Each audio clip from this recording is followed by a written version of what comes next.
Salam alaikum. Donc dans cette vidéo on va revoir la classe scanner.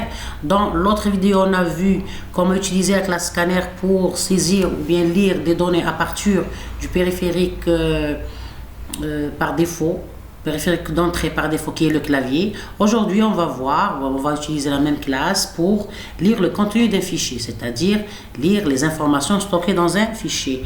Donc pour pouvoir utiliser la classe scanner, on a besoin du package java.util.scanner, et pour pouvoir l'utiliser pour lire un fichier, on doit créer un fichier avec la classe file. Donc on a besoin du package java.io.file. Et pour gérer les exceptions en cas d'erreur, par exemple la non-existence du fichier, on a besoin du package java.io.file not found exception. Donc on crée un objet file avec file, nom du fichier, new file, et ici on lui donne le nom du fichier et bien sûr avec le chemin d'accès. Puis on crée un objet scanner et on le connecte à l'objet file avec scanner, le nom de l'objet, new scanner, et bien sûr le nom du fichier avec son chemin d'accès. On va voir tout cela dans l'IDE Eclipse. Donc je vais créer un nouveau projet Java que je vais appeler par exemple scan 2. Bien. Ici scan 2. On va créer une nouvelle classe qu'on va appeler test par exemple. Donc le nom de la classe il commence toujours par une majuscule, c'est la convention. Je vais cocher sur public static void main pour que ajoute la méthode main. Bien. Donc premièrement, supprime. Je dois créer un objet de la classe file.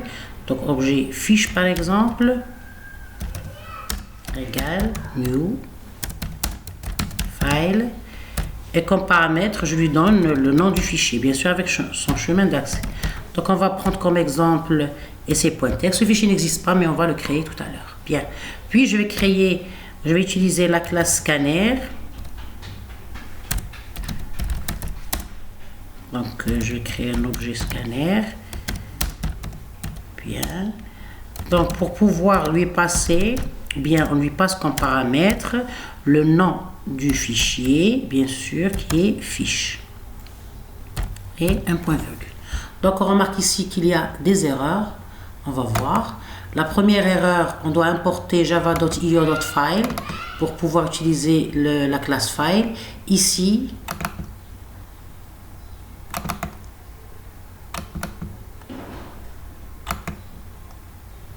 on va importer aussi java.util.scanner pour pouvoir utiliser la classe scanner. Bien, il y a toujours une erreur ici. Donc on doit et bien sûr ici les guillemets. J'ai oublié les guillemets. Donc moi on voit toujours qu'il y a une erreur. On va voir pourquoi.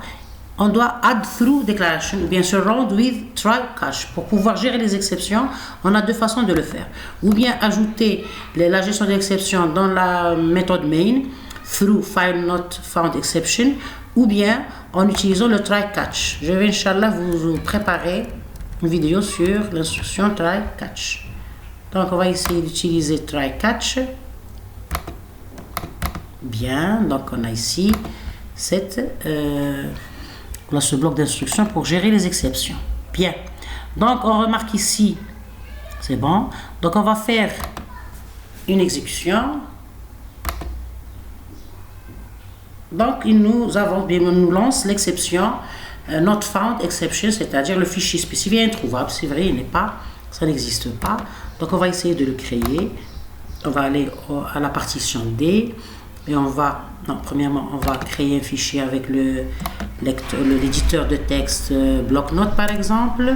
Donc je vais écrire clm, on est en train d'apprendre, je reviens en ligne, l'utilisation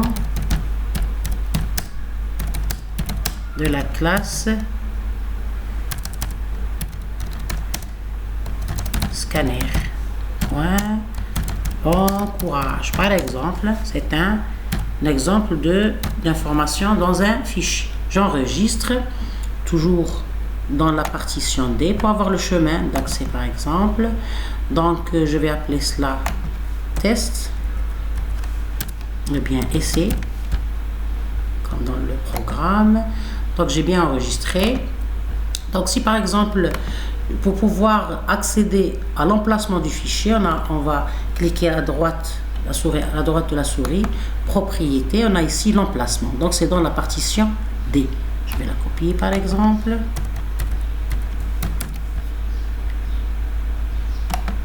Et je vais ici ajouter le chemin d'accès du fichier qui existe. Bien.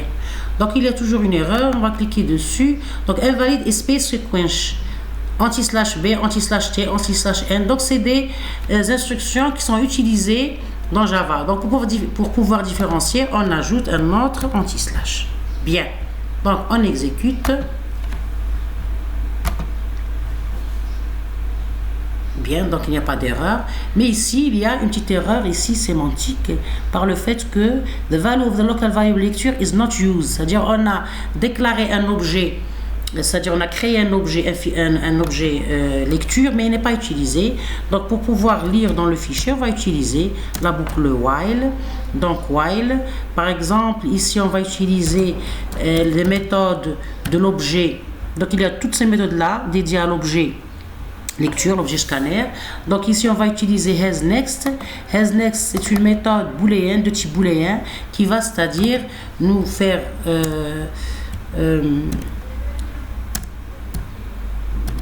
bien sûr si la méthode hasNext boolean Java util scanner hasNext return true if the scanner has another token is input. Donc tant qu'il y a des informations à lire dans le fichier, donc cette méthode elle est vraie, true. Si on arrive à la fin du fichier, c'est-à-dire à la fin du fichier, donc elle devient false.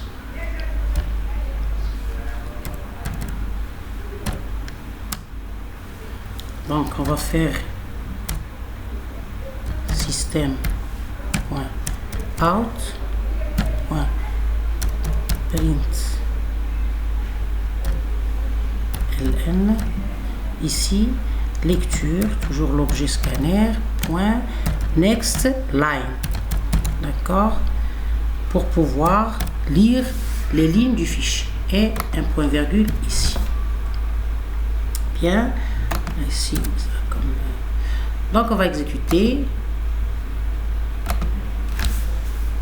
Donc on remarque qu'il nous affiche les informations contenues dans le fichier ligne par ligne, parce que j'ai utilisé next line. Je pouvais utiliser next int, next double, next, c'est-à-dire toutes les méthodes dédiées à lecture. Toutes ces méthodes-là, on pouvait les utiliser. Toutes ces méthodes. Je parle ici. Donc toutes ces méthodes-là, on pouvait les utiliser pour pouvoir, c'est-à-dire lire dans un fichier.